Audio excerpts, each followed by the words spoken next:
안녕하세요. 재미나고 속 시원한 사연 읽어드리는 사연풀이 시작합니다. 구독과 좋아요는 꾹 눌러주세요. 저는 올해로 33으로 혼자서 3살 먹은 딸애를 키우는 여자입니다.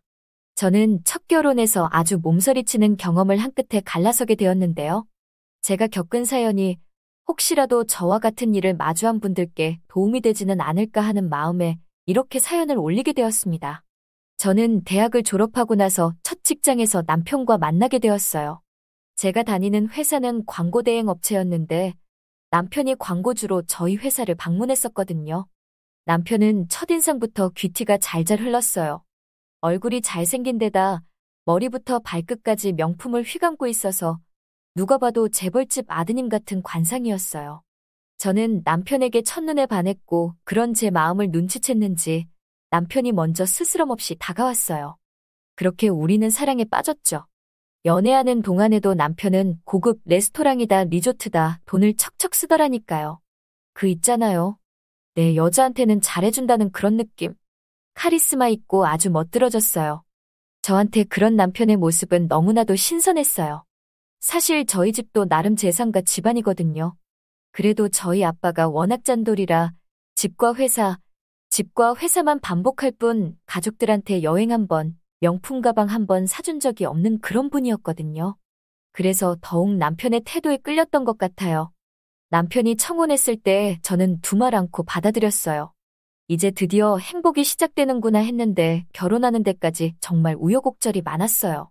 사랑하는 사람과 결혼하는 게 이렇게까지 힘이 드는 일인가 싶을 정도로 고난이 많았는데요. 여러 가지 이유가 있었지만 무엇보다도 결혼을 한사코 반대하는 시어머니의 태도가 엄청난 스트레스가 되었답니다. 제 예상대로 남편의 집안은 굉장한 부잣집이었어요. 사업을 아주 크게 하는데 서울에 으리으리한 저택이 있고 지방에도 건물이랑 땅이 여러 군데 있다고 하더군요. 일이 있어 남편 집에 다녀온 회사 동료가 하는 말이 무슨 집이 대궐처럼 크다고 했어요. 돈 많은 분들은 콧대도 높고 성격도 한성격 하시잖아요. 그래서인지 시어머니가 정말 까다롭게 구시더라니까요. 사실 시어머니는 처음부터 결혼을 반대하셨어요. 처음 절 보았을 때 시어머니는 별 말씀 없이 고개를 딱 돌려버리시더라니까요. 몇 번이나 더 찾아뵙고 인사를 드린 뒤에야 시어머니가 마침내 이것저것 물어보시더군요. 그제야 승낙을 받아 3개월 내로 결혼 날짜까지 잡게 되었어요. 그런데 양가 집안이 만나기 한 달 전 갑자기 시어머니가 또다시 결혼을 반대하기 시작하신 거예요. 이유는 저희 집안의 경제 사정 때문이었습니다. 코로나다 뭐다 때문에 저희 집이 그때 조금 힘들어졌었거든요. 그 소식이 시어머니 귀에 들어갔는지 갑자기 손바닥 뒤집듯이 결혼을 허락할 수 없다고 하시는 거예요. 처음 내가 결혼을 허락했을 때랑 상황이 많이 달라졌잖니. 난 우리 아들이 고생하는 모습 보고 싶지 않다. 내가 우리 아들을 너희 집안과 결혼시킬 이유가 이제는 없는데 뭘 믿고 결혼을 허락해달라는 거니? 막말로 너희 집안과 결혼시키면 우리 아들이 너희 집 어려운 사정을 두고 보겠어? 그렇게 친정집 밑구녕에 돈 쏟아붓다 보면 아들한테 빚밖에 더 남겠니? 저희 집안 그렇게 힘들지는 않아요. 지금 잠시 경기가 안 좋아져서 어려워진 거지. 저희 아빠 여태까지 잘 헤쳐나오셨고 앞으로도 그럴 거예요. 그리고 강남의 결혼식장까지 전부 잡아놓았어요. 지금 와서 칼로 자르듯 안 된다고 하시면 저희 부모님 입장은 뭐가 되겠어요. 그러니까 어머님 일단 진정하시고 지켜봐 주시면 안 될까요? 솔직히 우리 집안에 비해 너희 집안 수준이 가당키나 하니? 생각을 해봐라. 집안 차이도 있어서 내가 고민하다가 결혼 승낙했었잖니? 그런데 기껏 허락을 했으면 좀 잘하는 구석이 있어야지. 어떻게 된 게 시작부터 이렇게 꺾이면 내가 어떻게 믿고 맡기겠어? 어머니의 매몰찬 말이 비수처럼 가슴에 꽂혔어요. 어머님은 저희 집안 사업이 원활하지 않다는 소식에 정말 야멸차게 말씀하시더라니까요. 어머니 입장을 충분히 이해는 되지만 원래 사업이라는 게 잘 될 때도 있고 주춤거릴 때도 있잖아요. 그런데 사업 소식이 도대체 어떻게 어머님 귀에 들어갔는지 결혼 반대를 하셔서 너무 당황했죠. 그런데 알고 보니 시어머니가 저희 집안을 뒷조사를 했던 거였어요. 호방한 남편과는 달리 집요하리만치 돈만 따지시는 시어머니의 태도는 너무 차이가 컸어요. 그래서 저도 집안만 따지는 시어머니의 행동이 마음에 들지 않았어요. 남편 집안이 아무리 대단해도 그래서 뭐 어떻다는 거예요? 저희 집안이 그렇다고 부족한 것도 없는데 절절매면서 시어머니한테 밉보일까 겁내며 결혼하는 것은 싫었어요. 이 문제로 남편과 한바탕 싸우게 되었어요. 저는 결혼 전부터 이렇게 삐걱거린다면 앞으로 앞길이 훤하다며 이제 그만 헤어지자고 말을 했습니다. 저희 부모님도 제 말을 듣고 난 뒤에 저에게 동의를 해주셨어요. 신중할 필요가 있다고 하셔서 우리는 결혼을 미루고 앞으로 3개월 동안 시간을 갖기로 했어요. 남편이 몇 번이나 전화가 왔지만 시어머니 말씀에 마음이 많이 상해서 받지 않았어요. 남편은 이런 식으로 절대 헤어질 수 없다며 끝까지 연락하고 매달리고 있었고, 저는 어머님이 진심으로 사과를 한다면 생각해보겠다고 더 이상의 말은 하지 않았습니다. 그런데 문제는 그 다음이었어요. 한 달쯤 지나서 몸이 이상하게 무겁고 속도 메스꺼워서 병원에 갔거든요. 그런데 의사 선생님이 저한테 몇 가지를 물어보더니 절 산부인과로 보내시더라고요. 거기서 제가 임신이라는 것을 알게 되었습니다. 정말 뜻하지 않은 임신이었어요. 결국 저 혼자 감당할 수 없는 문제였기 때문에 남편에게 임신 소식을 알렸어요. 양가 집안 모두 충격을 받았죠. 딱 한 명, 남편만은 저와 결혼할 수 있게 되었다며 좋아하고 있었어요. 제가 답답해하고 있었는데 시어머니한테 전화가 왔어요. 저랑 좀 만나자고 하시더라고요. 그렇게 우리는 카페에서 만나서 응어리진 부분을 풀어나가기 시작했어요. 제가 시어머니에게 받았던 상처를 다 털어놓았더니 선선히 자신의 잘못을 인정하셨어요. 그래, 내가 그때는 심했구나. 하지만 너도 한번 생각해보렴. 엄마 된 입장으로 불안한 마음이 생기겠니? 안 생기겠니? 너도 알겠지만 우리 아들 귀하게 자랐다. 그런 아들이 힘든 삶을 살게 된다면 엄마인 내가 얼마나 가슴이 아프겠니? 그 정도는 너도 이해해주면 좋겠구나. 이해하지 못하는 것은 아니에요. 하지만 어머니, 그때 너무 과하셨어요. 아직도 어머니가 하신 말을 떠올리면 마음이 아파요. 미안하다. 하지만 너도 출산하고 나면 나와 똑같은 생각을 하게 될걸. 뱃속에 있는 아이가 태어나면 너도 내 맘 이해하게 될 거야. 아이가 딸애라고 하던데 아마 너도 나처럼 좋은 집에 혼인시키려고 이것저것 알아볼 생각이 굴뚝 같아질 게다. 그러니 이제 좀 있고 앞으로 어떻게 해야 할지 생각해보자. 너도 행복해야 하지 않겠니? 시어머니는 생각보다 선선히 사과를 하셨어요. 사실 저희 아빠가 대기업 간부 출신으로 제법 큰 광고 대행사를 경영하시거든요. 최고의 업체는 아니지만 그래도 업계에서 모르는 사람이 없을 정도의 회사예요. 그런데 광고업이란 것이 경기에 민감하다 보니 요새 매출이 많이 줄었거든요. 그래서 아버지가 회사 살림을 많이 줄여서 꾸리는 중이에요. 그래도 워낙 잔뼈가 굵은 회사다 보니 쉽사리 무너질 거라는 생각이 안 들었고 실제로도 잘 버티고 있었어요. 물론 시어머니 입장에서는 성이 안 차실 수 있다는 거 이해해요. 워낙 부잣집이다 보니 저희처럼 아등바등 운영하는 회사를 보면 한심해 보이실 수 있으니까요.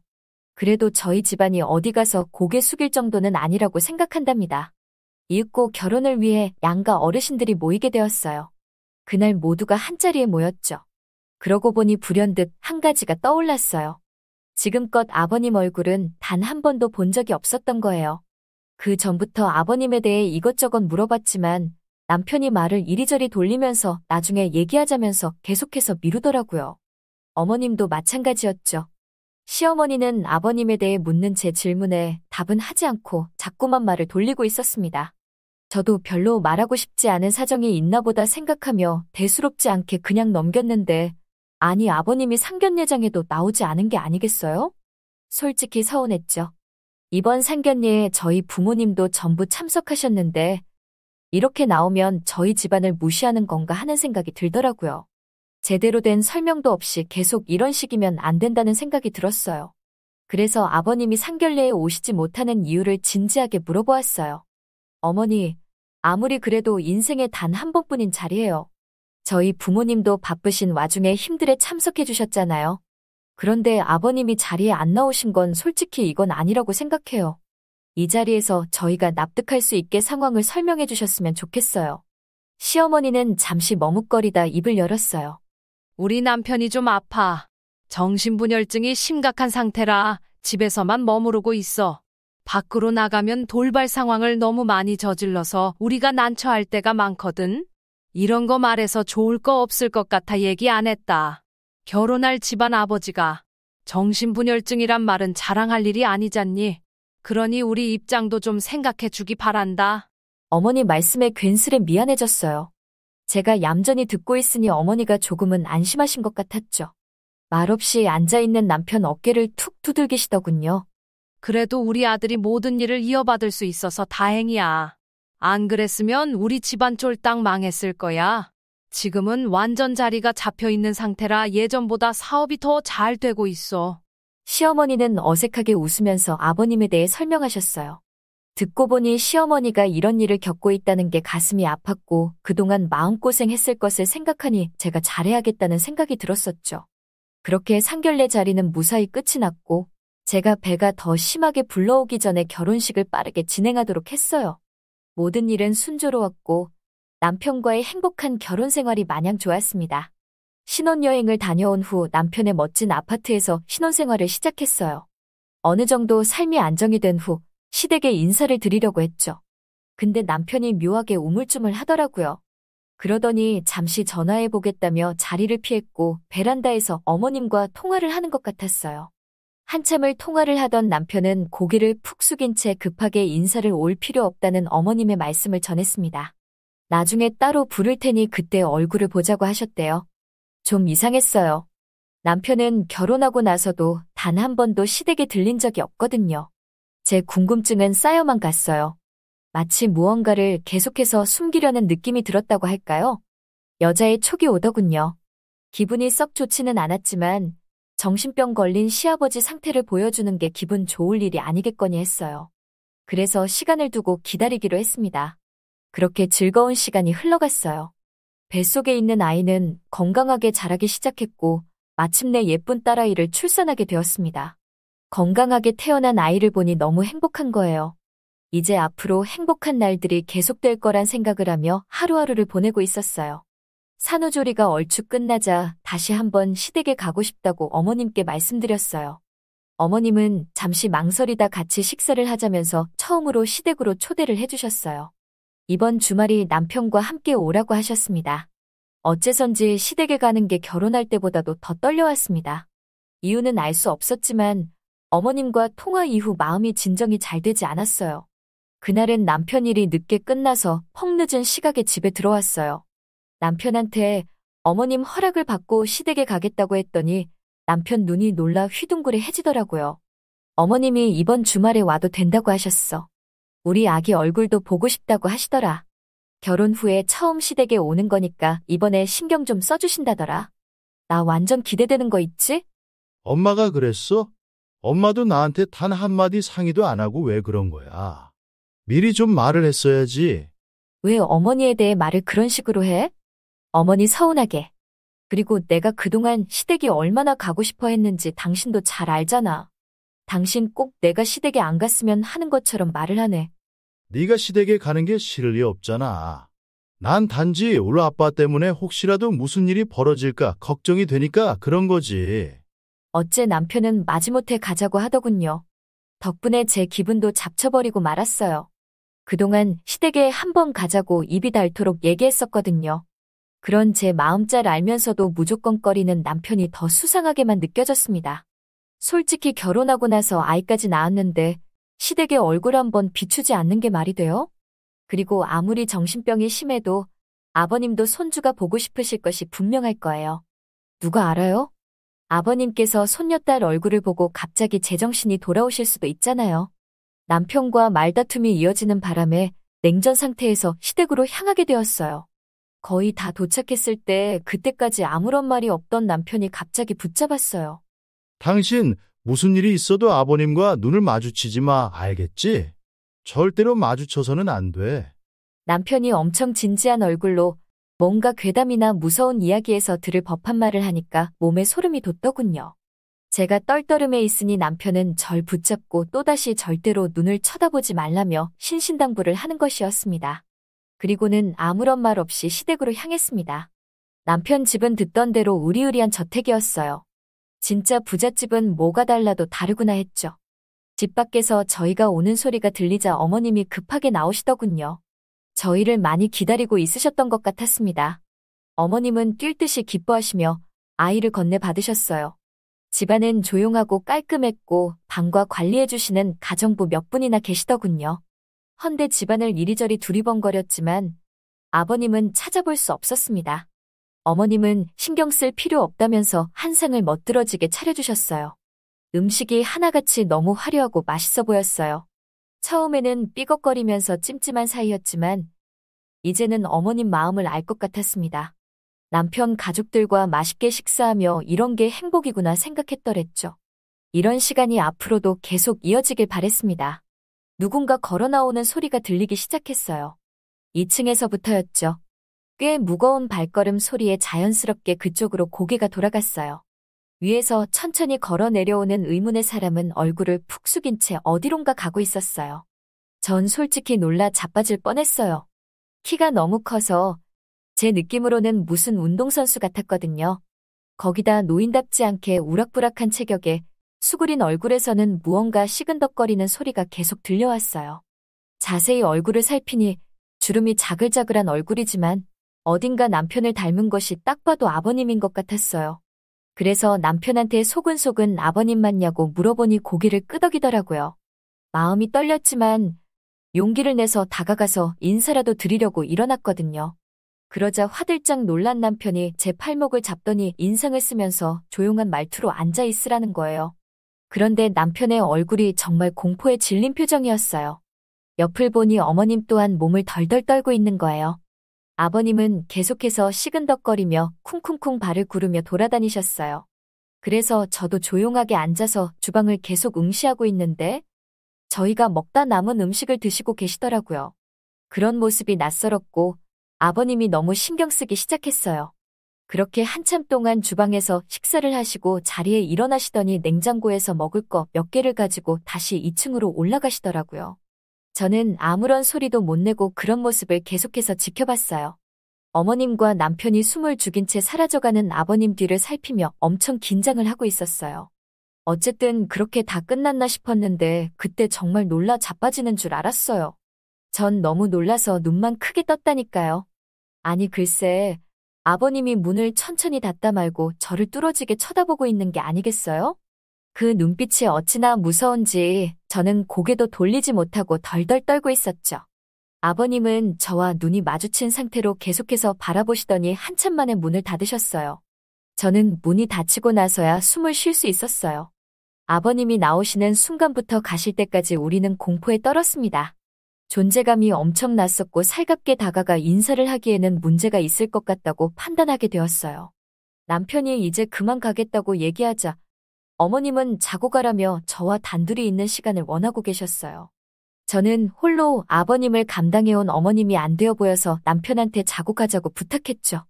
하룻밤만 자고 아침에 집에 돌아가자고 남편에게 계속 얘기했더니 결국 남편도 제 말이 못 이겨 그러자고 했답니다. 다행히 아버님은 자기 방으로 돌아간 후 더 이상은 밖으로 나오지 않으셨어요. 아버님의 얼굴을 제대로 볼 수 없어서 제 궁금증은 더욱 더 증폭되었어요. 어머님은 그런 제 마음을 눈치채셨는지 그냥 가만히 있는 게 좋은 거라고 그러셨습니다. 그러면서 오늘 밤 우리끼리 조용히 즐겁게 지내고 내일이면 집으로 돌아라고 하셨어요. 그 이후 어머님과 거실에서 한참 동안 이런저런 대화를 나누었는데 아이가 슬슬 졸린지 칭얼거렸어요. 어머님도 피곤하신 것 같아 쉬기로 하고 각자 방으로 들어갔어요. 남편은 제가 돌아올 때까지 방에서 잠도 안 자고 기다리고 있었습니다. 표정이 별로 좋지 않았어요. 아무래도 시댁에서 자고 다음날 가는 게 마음이 안 들었던 것 같아요. 그런 남편이 원망스럽기도 하고 서운하기도 하더라고요. 보통 시댁에서 자고 가자고 아내가 말하면 남편이 좋아하지 않냐고 물어봤죠.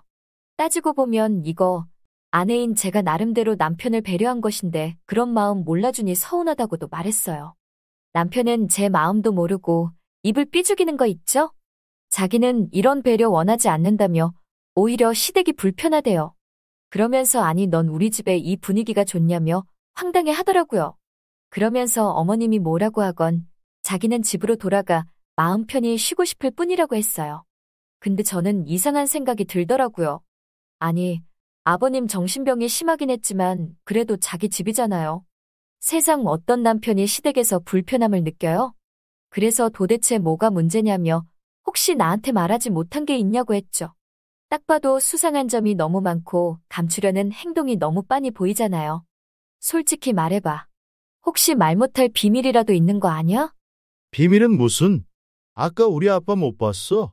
넌 우리 아빠 돌아다니는 이 집구석에 더 있고 싶니? 정신분열증이 얼마나 무서운지 정말 모르는 거야. 그런데 저는 그런 아버님한테 동정이 가더라고요. 집에서 무슨 폭탄 취급을 받으며 외롭게 지내시는 아버님이 불쌍한 거예요. 거기다 그런 아버님과 함께 아들이 오기를 기다리며 살아가사니는 시어머니에 대해 동정심도 들었고요. 그래서 제가 가만히 있으면 안 될 것 같았죠. 아무래도 우리 아버님과 얘기해보는 게 좋을 것 같아. 아무리 치매라도 그렇지. 설마 자식도 못 알아보시겠어? 당신도 아버님 피하지만 말고 이번 기회에 손주도 보여드리고 좀 그래. 또 누가 알아? 병세가 좋아시질지? 아, 또 왜 그래? 너 그러다 아버님 이성 잃고 또 발광이라도 하면 어쩌려고 그래? 전에도 물건 막 던지고 가구도 부수고 그랬는데. 행여 너 그러다 몸이라도 다치면 내가 얼마나 마음이 아플지 알아? 진짜 난리 피우신 적이 있긴 해? 집안에 가구 부서진 자국도 없는데 뭐. 저는 집안의 무거운 분위기가 마음에 들지 않았어요. 무조건 아버님을 못 만나게 막는 남편의 행동이 짜증이 나기도 했어요. 계속되는 답답한 마음에 저는 직접 아버님이 계신 방에 가보기로 했어요. 이러다가 정말 제가 화병이 날 것 같았거든요. 그래서 문을 박차고 나가려는 순간 남편이 제 팔을 붙잡고 말리기 시작했습니다. 처음엔 어르다가 제가 고집을 피우니 막 다그치더라니까요.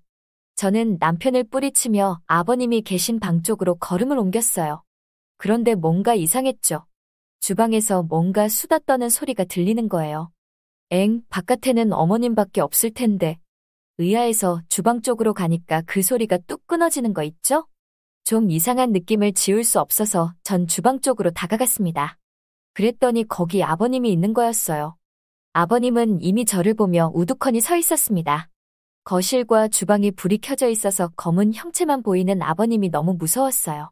그 모습에 저도 모르게 뒷걸음질 치기 시작했고 아버님은 저를 보며 천천히 다가오고 있었습니다. 그러더니 갑자기 저한테 무서울 정도로 달려오기 시작했어요. 아버님의 순간적인 돌발 행동에 너무 놀란 저는 비명을 지르며 부부방으로 다시 돌아왔어요. 뒤에서 그 모습을 지켜보고 있던 남편은 저를 보며 한심하다는 눈빛을 보내더라고요. 정신병이 정말 심하신 것 같았습니다. 저는 조용히 문을 열고 2층으로 올라가는 아버님을 보았어요. 뒤에서 남편은 잠이나 자라며 한심한 눈빛을 보냈어요. 저는 벌렁거리는 가슴을 진정시키며 혹시 몰라 두려운 마음에 문을 걸어 잠그고 아이 옆에 누워 눈을 붙였습니다. 꿈에서 아버님 닮은 커다란 검은 사람이 천천히 걸어오더군요. 무서워서 도망도 못 가고 부들부들 떨고 있었는데 옆에서 딸아이가 칭얼거리는 소리에 눈을 뜨게 되었어요. 아이를 다시 재우려는데 아니 글쎄 남편이 자리에 없는 게 아니겠어요? 화장실이라도 갔나 싶어서 자지 않고 기다리려는데 이게 웬걸 아무리 기다려도 오지를 않는 거예요. 궁금한 마음에 조용히 문을 열고 거실로 갔어요. 완전 깜깜한데 2층에서 빛이 새어나오더라고요. 거기는 아버님이 있는 곳인데? 이상한 생각에 저도 모르게 2층 계단을 올라갔어요. 방 문 앞에 다가가려니 남편의 목소리가 들려왔어요. 그런데 좀 있으려니 어머님 목소리도 들려오는 거예요. 그리고 다른 사람 목소리가 하나 더 났는데 전 정말 놀라서 기절할 뻔했다니까요. 세 번째 목소리는 아버님이었습니다. 셋은 싸우고 있는 것 같았어요. 아버님의 목소리가 들려왔기에 가보지 않을 수 없었지요. 가만히 방문에 귀를 대고 있는데 남편이 하는 말에 엄청난 충격을 받고 말았어요. 엄마는 도대체 생각이 있는 거예요? 뭔 생각으로 아내를 집으로 끌어들인 거예요? 지금까지 세워둔 계획을 전부 물거품으로 만들 생각이세요? 왜 이렇게 혼자서만 독단적으로 행동하시는 건데요? 아버지와 제가 알아서 하게끔 뒤에서 그냥 가만히 계세요. 이러다가 아내가 알기라도 한다면 그때 정말 돌이킬 수 없다고요. 나는 그저 우리 며느리 밥 한 끼 해주고 싶어서 그랬던 것뿐이다. 아무리 그래도 그렇지 시댁에 단 한 번을 안 오는 남편이 이상하게 안 보이겠니? 자연스럽게 행동하면 되는데 꼭 그렇게 단서를 붙일 필요가 있니? 왜 우리가 이런 행동을 해야 하는 건지 모르겠다. 그때 아버님 목소리가 갑자기 끼어들더군요. 이 여편네야, 이게 다 돈벌이라는 거 몰라서 물어. 우리가 뭐 놀려고 이러는 줄 아냐고. 당신이 내 핑계를 대는 거야? 당신은 그냥 방에서 나오지 말고 조용히 있으면 되지. 새아기 왔는데 꼭 방에서 나와야겠어? 괜히 며느리한테 겁을 줘서 무섭게 만드는 건데. 새아기가 이상하다며 자꾸 당신한테 관심을 갖잖아. 그런 식으로 행동하면 자꾸 당신한테 관심이 가지 안 가겠어? 나는 뭐 밥도 먹으면 안 돼. 막말로 그렇게 날 방 안에서 못 나오게 하고 싶었으면 밥이라도 제때 가져와야 할 거 아냐. 자기들끼리만 하오. 웃고 떠들면서 난 골방에서 쫄쫄 굶기고 말이야. 누가 그러고 싶어서 그래? 새아기 방으로 들어가면 어련히 줄 텐데 그 새를 못 참아서 내려오길 내려와. 그리고 치매 걸린 사람처럼 행동해야지 꼭 무슨 범죄자처럼 겁을 주면서 돌아다녀? 아버지, 어머니 두 사람 다 그만하세요. 우리가 여기 오래 모여 있다가 아내가 깨어나서 우리 셋이 있는 거 보기라도 한다면 그때는 정말 돌이킬 수 없으니 제발 조심 좀 하자고요. 아셨죠? 우리가 여기 집주인인 것처럼 행동해야 돼요. 지금도 이 집 주인한테 매달 나가는 월세가 얼만 줄 아세요? 그리고 엄마는 더 이상 우리 부르지 마세요. 계획했던 대로 최대한 빨리 정리하자고요. 알겠다. 손자 한번 안아보고 싶어서 그런 거니까 이제 그만해라. 알겠으니까 그만 좀 달달 볶으렴. 저는 피가 얼어붙는 것 같았어요. 이 모든 게 다 연기였다니. 아버님은 정신분열증은커녕 매우 멀쩡했던 것입니다. 그리고 이 대궐 같은 집도 사실 남의 것이고 시댁은 월세로 들어온 것뿐이었어요. 마음이 좀 진정되자 궁금해지더군요. 아니 도대체 시댁은 왜 이런 말도 안 되는 거짓말을 한 걸까요? 제가 귀를 기울이고 있었더니 남편 입에서 그 이유가 나왔습니다. 아니, 이번 건수는 상당히 크다고요. 아내 집안에 재산이 얼마나 많은 줄 알아요? 그 집 그래 보여도 아주 알부잣집이에요. 그러니까 최대한 빨리 손을 써야 한다고요. 장인어른 거의 다 구워 삶았으니 좀만 더 밀어붙이면 제가 그 집 사업 다 물려받을 수 있다니까요. 전 사시나무 떨듯이 떨면서도 귀를 뗄 수 없었습니다. 남편의 말에 아버님과 어머님이 알겠다고 하니까 남편은 마지막으로 또 당부를 하더라고요. 자, 그럼 아버지는 최대한 눈에 띄지 않게 몸 조심하시고요. 제가 장인어른한테 사업 물려받는 순간 뭘 해야 할지 아시죠? 그리고 우리는 전 재산 챙긴 다음 이 바닥에서 뜨면 되는 거예요. 그때까지 조심하는 게 좋을 거예요. 계획에 없던 아기가 생긴 게 최대 복병이지만 그건 어쩔 수 없으니 다들 정신 바짝 차려야 한다니까요. 남편의 믿을 수 없는 말들에 저는 엄청난 충격을 받았어요. 손이 벌벌 떨렸지만 저는 방 안에서 들려오는 대화 내용을 핸드폰으로 간신히 녹음할 수 있었지요. 녹음을 하는 동안에도 도저히 믿기지가 않았어요. 재산과 행세를 하면서 저에게 접근한 거였다니. 그동안의 모든 것이 울 아버지의 전 재산을 가로챌 생각에 한 일이었다는 것이 너무나도 두려웠습니다. 이제 충분히 녹음했다는 생각에 제 방으로 돌아가려고 일어났습니다. 남편이 눈치채기 전에 가야 했어요. 그런데 그때 방 안이 갑자기 조용해졌어요. 그리고는 다급한 발자국 소리가 나는 게 아니겠어요. 누군가 밖에 있다는 것을 눈치챈 것이 틀림없었습니다. 순간 저는 너무 무서워서 정신 나간 사람처럼 도망치기 시작했습니다. 신발 신는 것조차 잊었어요. 저는 맨발로 현관문을 열고 뛰쳐나갔습니다. 뒤에는 남편이 뭐라고 소리치며 쫓아오고 있었어요. 저는 오직 잡히지 않겠다는 생각 하에 무작정 달렸습니다. 하지만 남자의 달리기를 어떻게 뿌리치겠어요. 남편이 점점 가까워지자 저는 견디지 못하고 털썩 주저앉았어요. 그리고는 동네가 떠나갈 정도로 살려달라고 비명을 질렀어요. 제가 미친 듯이 소리를 지르자 남편은 더 다가오질 못하더라고요. 동네 사람들이 하나둘 바깥으로 나오기 시작하자 남편은 잽싸게 몸을 숨겼습니다. 저를 본 주민들은 허겁지겁 달려와 쓰러져 있는 저를 부축해 주었습니다. 병원으로 데려다 주겠다는 주민들에게 경찰을 불러달라고 애원했고 몇 분 지나지 않아 경찰이 도착했습니다. 그리고 이 사실에 대해서 전부 설명을 한 다음 경찰과 함께 시댁으로 갔어요. 아내는 불이 꺼져 있었고 아무도 없더군요. 이미 모두가 재빨리 도망친 상황이었던 거지요.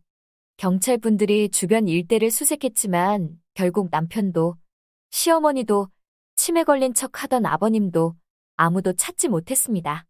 저는 북받치는 눈물을 주체할 수가 없었어요. 만약 제가 이 사실을 듣지 못했다면 저희 집안이 어떻게 되었을지 상상만 해도 소름이 돋았습니다. 그렇게 날이 밝고 나서 저는 이 사실을 부모님께 모두 말했어요. 역시나 부모님도 엄청난 정신적 충격을 받으셨어요. 그리고 더 충격인 건 남편이 저에게 말한 신상이 모두 거짓말이었다는 거예요. 처음부터 모든 것이 계획적이었던 거였어요. 이들은 저에게 접근하기 위해 큰 재산과 행세를 했었고 제 주변에 들려온 소문조차 돈을 써서 조작해왔던 거예요. 모든 것을 알게 된 저는 한동안 문 닫는 소리만 들어도 화들짝 놀래고 그 누구도 믿지 못하는 인간불신에 시달렸답니다. 그렇게 남편 가족이 사라진 지 얼마 후 경찰들에게 연락이 왔더군요. 공항을 통해 외국으로 달아나려던 남편과 남편의 부모를 전부 체포했다고 했어요. 수배가 떨어진지 몰랐던 남편은 천연덕스럽게 여권을 내밀고 출국을 하려고 했다네요. 하지만 인적조회 결과 이미 수배되어 있다는 사실이 들통나면서 모조리 경찰에게 붙잡히게 되었습니다. 경찰서에서 불렀지만 전 꽤 오랫동안 망설이다 남편을 보러 갔습니다. 쇠고랑을 찬 남편을 보니 만감이 교차하더군요. 남편은 절 속인 것은 맞지만 정말로 저와 아이를 사랑했다고 눈물로 호소하더군요. 당신 화가 나겠지만 한 번만 좀 돌아봐주면 안 될까? 딸아이 아빠를 범죄자로 만들 수는 없잖아. 그러니까 한 번만, 딱 한 번만 당신이 용서해주면 내가 진짜 잘할게. 남편은 제발 한 번만 용서해달라고 싹싹 비는 것이었습니다. 솔직히 마음이 흔들렸어요. 남편과 꽤 행복한 시간을 보냈던 것은 사실이었으니까요. 저는 남편의 죄를 용서해주려는 생각이 들었지만 형사님이 보여준 증거를 보고는 또다시 온몸이 오싹해졌습니다. 남편은 사실 이 일이 처음이 아니었던 거예요. 이미 결혼을 2중 3중으로 해서 신분을 바꿔가며 한 혼인신고가 무려 4건이나 있었던 것입니다. 전 마지막으로 한 번 더 남편 얼굴을 보러 갔어요. 남편과 다시 면회하자 남편은 이제 저에게 용서할 마음이 좀 생겼냐고 넌지시 묻더군요.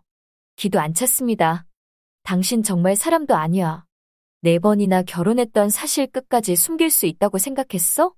그 여자들 당신 가족한테 전부 재산 털려서 거덜났다고 하는데 양심의 가책도 없는 거야? 경찰이 과장한 거야. 결혼은 했지만 진짜 사랑하고 아이까지 낳은 여자는 너뿐이라고. 날 정말 못 믿겠는 거야. 우리 사랑했었잖아. 사랑을 하소연하는 남편의 얼굴은 한 점 거짓도 없어 보였습니다. 그야말로 완벽한 사기꾼의 표본 같은 남자였던 거지요. 저는 한숨을 쉬며 이젠 다시는 보고 싶지 않다며 우리 아이는 내가 잘 키울 테니 감옥에서 천천히 반성이나 하라고 말하고 나와버렸습니다. 남편이 뒤에서 네가 날 용서해준다고 하면 정상참작을 받을 수 있다며 벌이 가벼워진다며 계속해서 하소연을 했지만 정말 더는 듣고 있을 수 없었어요. 저는 그렇게 첫 번째 결혼을 결혼 사기에 휘말려 끝내야 했습니다. 지금 저는 부모님과 함께 살며 하나뿐인 제 아이를 키우고 있어요.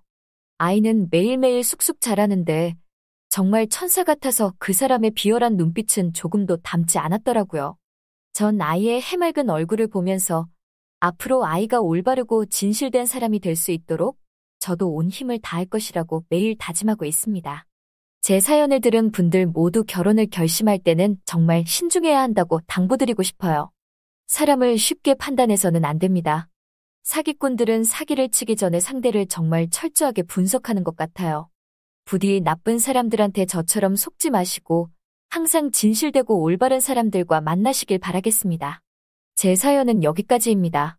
지금까지 들어주신 여러분께도 행복한 시간이 찾아오시길 바라며 이야기를 마칠까 합니다. 채널에는 재미난 사연과 이야기가 많으니 다른 것들도 들어주세요. 앞으로도 많은 시청 부탁드립니다.